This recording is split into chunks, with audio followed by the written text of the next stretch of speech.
If you were like a Dashcam for your Mini F60 Countryman, but you want to avoid a camera looking like this with wires dangling down, but prefer a professional looking OEM integrated camera, then look no further. Hello everyone, it's Wilson here and a warm welcome back to my channel. Today I'll be fitting a Dashcam from a company called Fitcamx into the Mini F60 Countryman behind me. Fitcamx do cameras for a variety of models within the Mini range. Please check out the website for more information.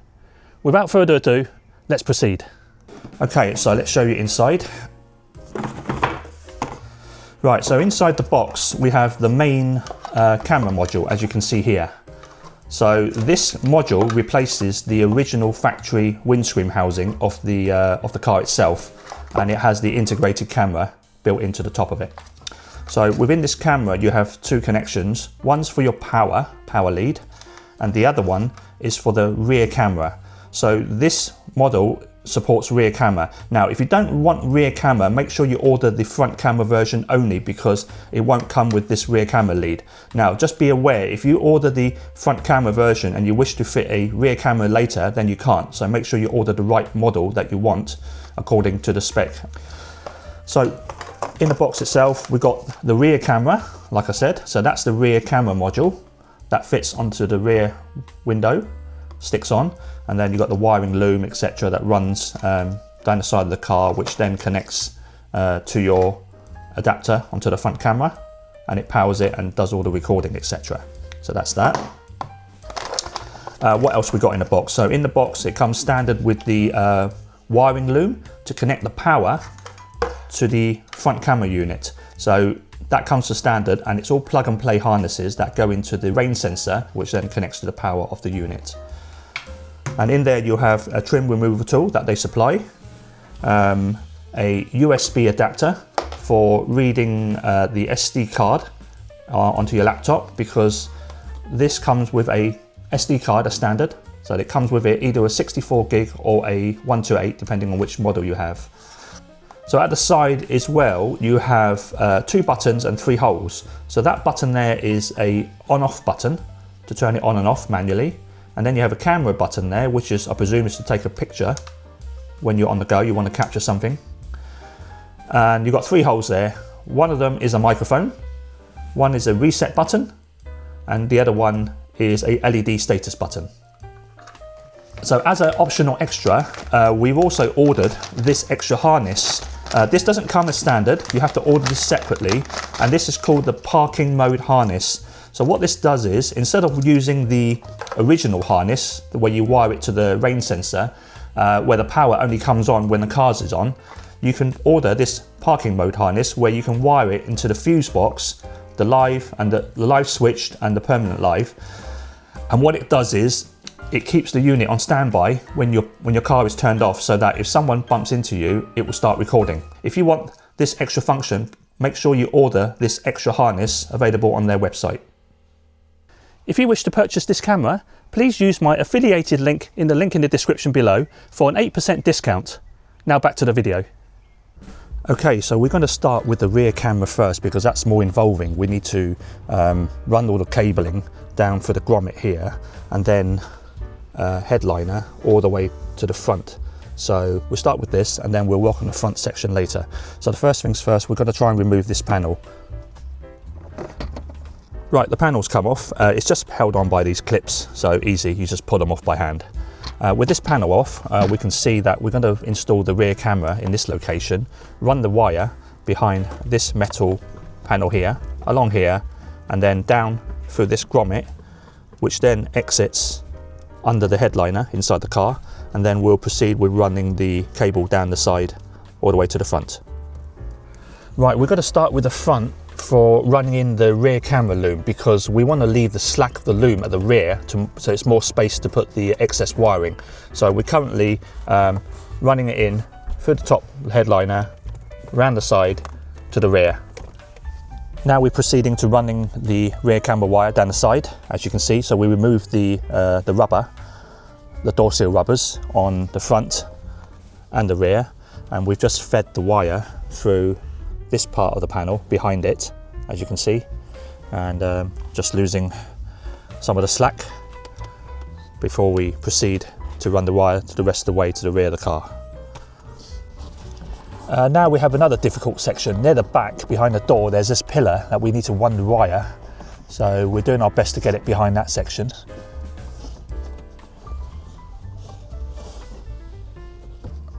We're just putting the rubbers back on to hold the wire. The wire is literally above inside the seal. So it holds it in, like in this position. And we'll do the same for the rear section seal as well. Right, we now come to the rear section. We need to take the rubber off the boot seal, or the trunk seal if you're from the US. So to allow us to get under the headliner here, to feed the wire along here, and then up through this grommet into the window. Right, this is probably the trickiest part. So to get this wire through to this grommet, because if you look under there, there's a panel there, and the only hole we can see is there. You have to sort of put it down slightly and then feed it through that hole. It is possible, it's just a bit tight. We've managed to do it, as you can see, and now we're on the home run. So we're struggling a bit to get the cable through this grommet, simply because in there it's quite tight, it's quite narrow and bent and floppy. So what we're going to do is we put the harness onto a screwdriver, taped it in, and we're going to try and poke it through for this grommet.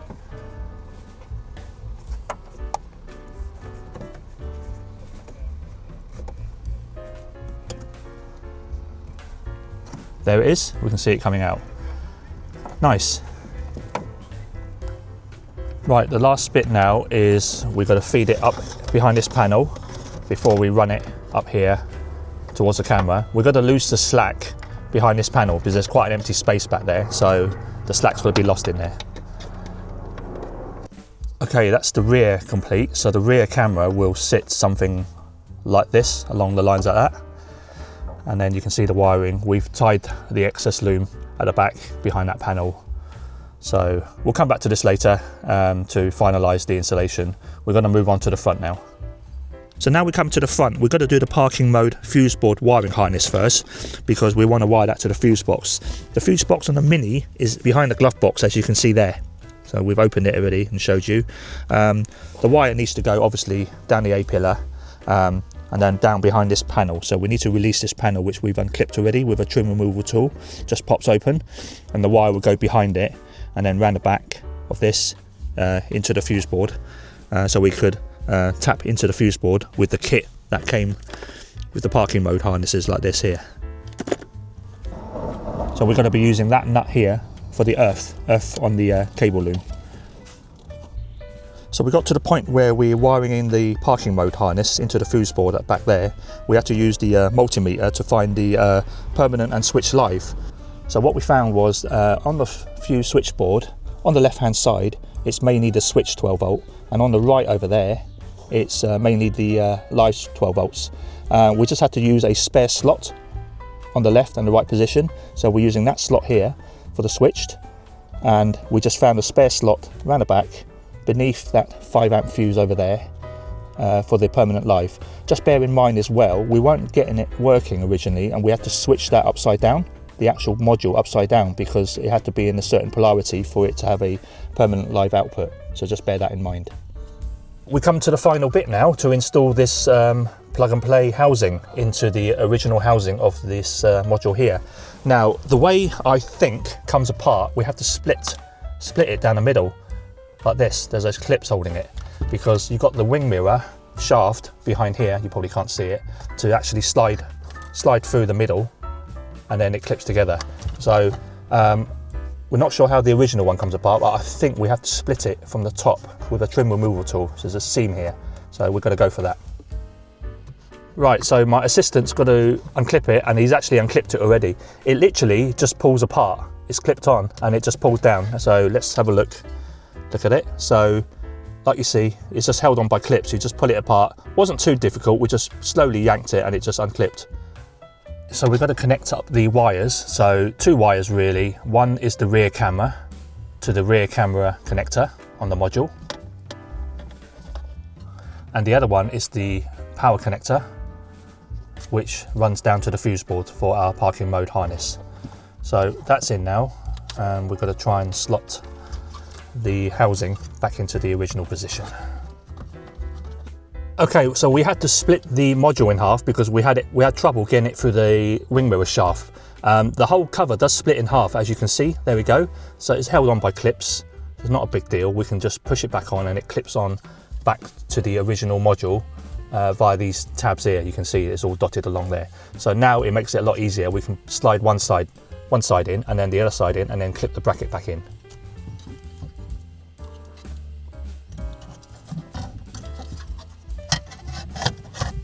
So got to sandwich it together and push the clips back in. So it took a few minutes to get this cover back on. The trick is to make sure it's sitting flush on the windscreen on both sides, both cover, before you push them two together to clip it in. Otherwise it doesn't clip in properly. So we've done that now. You can see it's all flush, and down the bottom as well, same, all pushed together, no issues, and it fits nicely. Right, so we finished the rear camera now, as you can see.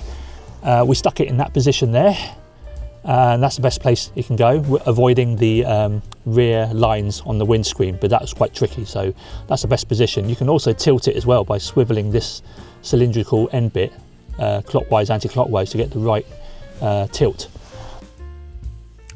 Now comes the actual app for your phone. So this camera is fully managed using your phone app on your Android or Apple phone.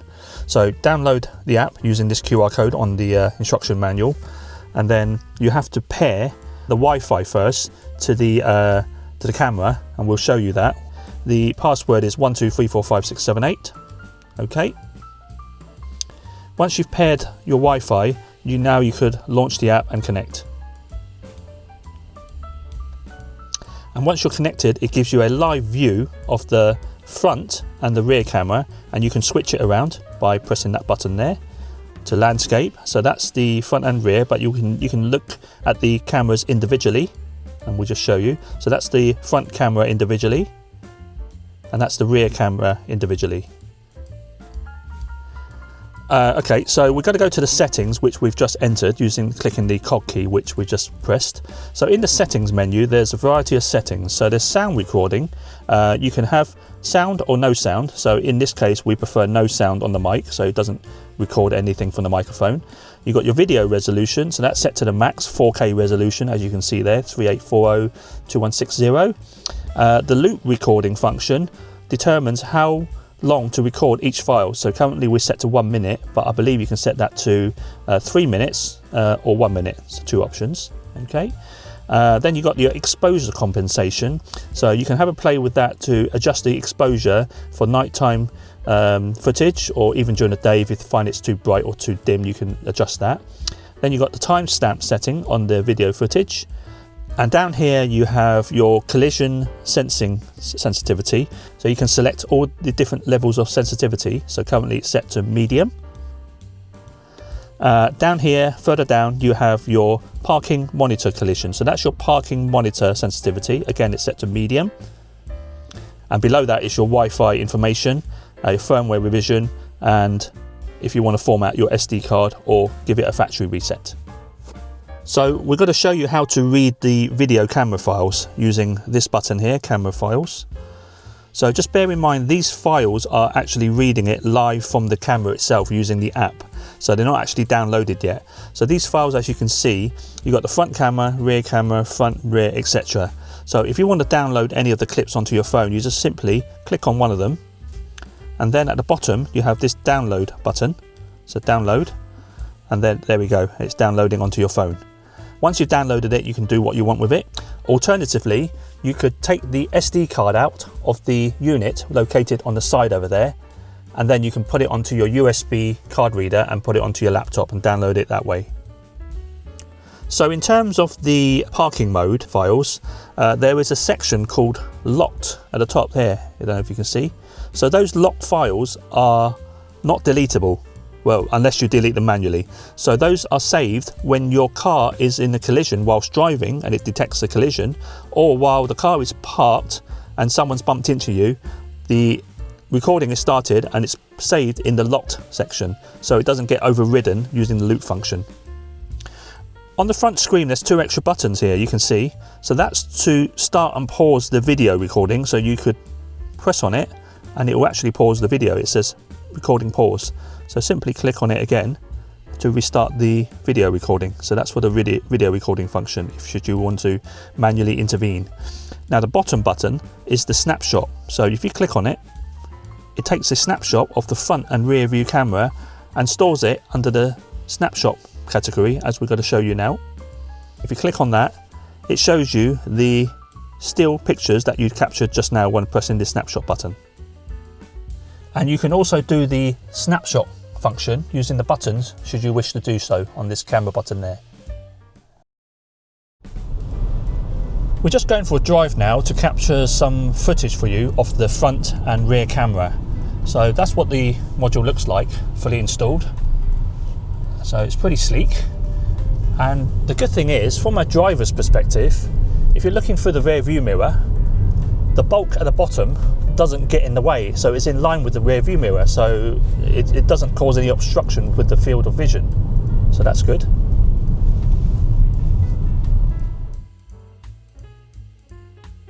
So here we have the front camera footage at 4K 2160p at 30 frames per second. So straight away the image quality is brilliant, it's vivid, it's clear, and there's no blurriness to it whatsoever. So passing the road signs now on the left, you can clearly make out the road signs if the image was paused. And same goes for the image clarity on the overhead gantry signs as well. And now coming up to the cars in front of us, the registration can be clearly read on all the cars around us, so no issues there whatsoever. So now we come up to the roundabout where we can look at cars coming from right to left. Again, you can see there's no blurriness, no motion blurriness. You can make out all the make and model of each car, and you can also read the registration should you need to pause the image. And also the road signs at the roundabout can be clearly read. Now we come to the rear specification. So the rear camera is a Full HD 1080p 30 frames per second. Not as great as the front camera, but it's more than adequate. The image is slightly darker, but that's due to the window tint on the rear window. And also you can see the lines at the bottom of the screen. That's due to the heating elements of the rear window, so it's not a defect. The camera is more than clear enough, as you can see. You know, the registration can be read fairly easily. So for a rear camera, I think it's more than good enough. It's pointed slightly down because that's how the user likes it, so you can have a view of the rear bumper, but you can still see a clear view from further distance, as you can see there now. So overall, I think this camera is on par with the mainstream dash cams out there on the market. I hope you guys enjoyed watching this installation DIY tutorial of fitting the Fitcamx dashcam into the F60 Mini Countryman. Please remember to like, share and subscribe, and I'll see you in the next one. Bye for now.